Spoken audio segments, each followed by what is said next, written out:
को भेजते हैं, जिस एनजीओ को वो फंड करते हैं। ये एनजीओ जाके वहाँ पे जो पहला रेजिस्टेंस होना चाहिए पूंजी के खिलाफ, कैपिटलिज्म के खिलाफ, कॉर्पोरेट्स के खिलाफ, उस रेजिस्टेंस को खत्म करता है। There is a term that is called humanizing the capitalism. Capitalism को, पूंजी को जो शोषण करता है, उसको इस एनजीओ की तहत हम उसका एक बहुत इंसानी चेहरा देते हैं, एक बहुत ह्यूमन फेस देते हैं। और ये करते हुए जो जो रेजिस्टेंस ऑन ग्राउंड होना चाहिए था पूंजी के खिलाफ, उनकी शोषण के खिलाफ, कॉर्पोरेट के खिलाफ, उसको ये बड़े पूंजीपति खत्म करते हैं। तो ये जो मॉडल है, जो फिलांथ्रो कैपिटलिज्म है, जो ये दिखाता है लोगों को कि हम फिलांथ्रोपी कर रहे हैं, हम बहुत सारे पैसा डोनेट कर रहे हैं, ये एक्चुअली उनका जो कैपिटलिस्ट आइडियाज है, उनका जो स्वार्थ है, उनका पूंजी का जो स्वार्थ है, उसको आगे बढ़ाने के लिए उनका प्रोजेक्ट है। और हमने देखा है कि जो लोग ये फिलांथ्रोपी करते हैं, उनका अकाउंटेबिलिटी किसके तरफ है? They are not accountable to anyone. When you are doing a philanthropy, it's something that you are doing by yourself. मेरा मन हो रहा है, मैं दान दान करता हूँ, मैं अकाउंटेबल नहीं, कोई मुझे सवाल नहीं कर सकता। The people who work in AIDS, the people who work with the AIDS patient and try to remove AIDS from the face of the earth, they say the problem is this capitalist who try to do philanthropy, who donate a lot of money in a particular disease in one point of time. Tomorrow they might feel that they do not want to invest in that anymore. They might have a different interest and they can withdraw the whole funding. Then what happened to all the processes, all the projects that were started with that kind of funding?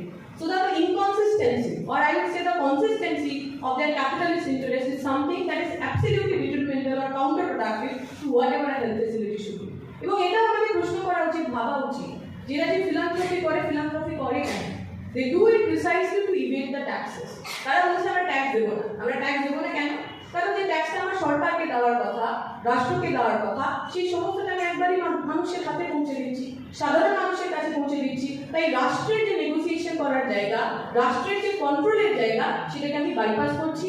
আমি আমার tax দিচ্ছি না এবং আমি আর accountability, সরকারের প্রতি accountability, মানুষের প্রতি আমার কোনো অ্যাকাউন্টেবিলিটি থাকছে না। এবং এই পুরো ফিলান্থ্রপিজমকে আমাদের একটা খুব পার্টিকুলার জাংচারের মধ্যে দিয়ে দেখা উচিত।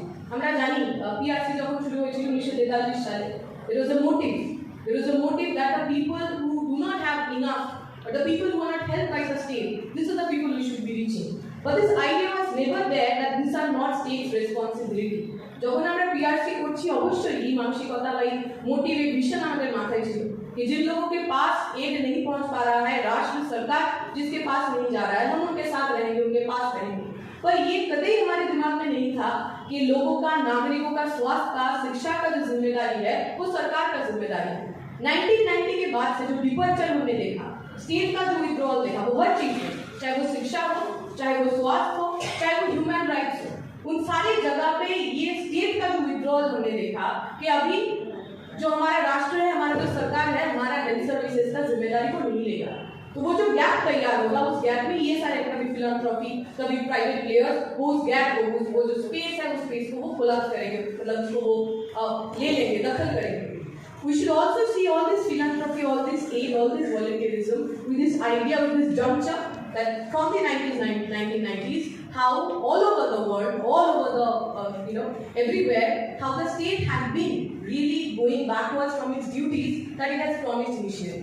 আমার মনে হয় আমাদের এইভাবে দেখা উচিত যে রাষ্ট্র যখন তার দায়িত্ব ছেড়ে দিচ্ছে, ঠিক সেই সময় আমরা এই কর্পোরেট পুঁজি, তাদের ফিলান্থ্রপি, তাদের দান, তাদের ধ্যান ইত্যাদিগুলোকে আমরা প্লেস করার চেষ্টা করছি। তাই আমরা যখন বলেছি যে রেড ভলেন্টিয়ার যে কাজটা করছে, যে ভলেন্টিয়ারিজম আমরা করছি, এটা একেবারে এই যে মেইন স্ট্রিম ফিলান্থ্রো ক্যাপিটালিজম তার বিপরীতে, তার বিপরীতে। কারণ আমরা যাদের সঙ্গে কাজ করছি, আমরা যাদের নিয়ে কাজ করছি, this is almost a horizontal mechanism. যখন ফিলান্থ্রপি ক্যাপিটালিজম হচ্ছে, তো ভার্টিক্যাল মেকানিজম। কিছু মানুষ যাদের হাতে অনেক টাকা রয়েছে, যারা সমাজের উপরের স্তরে বসে রয়েছে, जो लोग समाज के ऊपर में बैठे हुए हैं, जिनके पास बहुत सारे पैसे हैं, वो पैसा डाल रहे हैं, नीचे तक वो आ रहा है। ट्रिकल डाउन थ्योरी, थोड़ा थोड़ा करके, इधर उधर करके, मेरे पास 300 करोड़ है, मैं 1 करोड़ ऐसे फेंक दिया और मैंने बोला देखो मैंने कितना फिलांथ्रोपी कर दिया, मैं गरीबों के लिए कितना सोचता हूँ, मैं कितना चाहता हूँ वो आगे बढ़े। तो ये वर्टिकल स्ट्रक्चर है। The kind of relief work that PRC has done, or the kind of relief work the Red Volunteers have tried to reproduce, has a sort of horizontal structure, जहाँ पे जो लोग काम कर रहे हैं और जिसके लिए हम काम कर रहे हैं, वो अलग अलग समाज की स्थितियों से नहीं आ रहा है, वो एक ही समाज के लोग हैं। আমরা যখন রেড ভলেন্টিয়ার করেছি, এটা আমাদের এক্সপিরিয়েন্স ছিল যে হয়তো একজনের বাড়িতে আমরা অক্সিজেন দিতে গেছি, তার বাবার খুবই অবস্থা খারাপ, কোনোভাবে আমাদের সাহায্যের জন্য তিনি বেঁচেছেন এবং তার বাবা ভালো হওয়ার সঙ্গে সঙ্গে সেই বাড়ির ছেলেটি আমাদের যে ক্যান্টিন, বাড়িতে আমাদের প্রতিভবন পাঠক ক্যান্টিন আছে, সেখান থেকে আমাদের ভলেন্টিয়ারের কাজ হতো। তো সেই ছেলেটি নিজে আমাদের ক্যান্টিনে এসে বলেছে যে আমি তোমাদের সঙ্গে সাহায্য করতে চাই, আমিও রেড ভলেন্টিয়ার হতে চাই, কারণ তোমরা যেভাবে আমার বাবাকে বাঁচিয়েছো, আমার বাড়ির লোককে বাঁচিয়েছো, আমার মনে হয়েছে এটা আমার রেসपॉन्सिबिलिटी। ऐसा हमारे साथ ये हमारी अनुभव है कि जब रेड वॉलंटियर का हम काम काज कर रहे थे, मैं बाली की रहने वाली हूँ, हमारे वहाँ पे एक प्रदीप पवन पाठक वर्किंग क्लास कैंटीन है, उसी के थ्रू हम ये रेड वॉलंटियर के काम भी चलाते थे। बहुत सारे नए लोग, बहुत सारे नए बच्चे हमारे साथ जुड़े थे। तो हमारी एक्सपीरियंस रहा कि शायद हम किसी के घर गए हैं, उसके पापा को कोविड था, हम लोगों ने लगातार 2-3 बार उनको ऑक्सीजन दिया है और वो बच गए हैं। तो जो लड़का है वो खुद से चल के हमारे पास आया और कहा है कि आप लोगों ने जिस तरीके से मेरी पापा के, मेरे परिवार वालों के साथ खड़े रहे हैं, हम भी रेड वॉलंटियर बनना चाहते हैं, हम भी दूसरे लोगों का जान बचाना चाहते हैं। तो ये जो कलेक्टिव फॉर्मेशन है, द फैक्ट कि हम जिस समाज में हैं, जो लोग इफेक्टेड है, उन्हीं में से वॉलंटियर ले रहे हैं, उन्हीं के पास जा रहे हैं और उन्हीं को बचा रहे हैं। एवरीथिंग दैट वी से हियर कि জনগণের তৈরি, জনগণের সেবা এবং জনগণের স্বার্থে রেড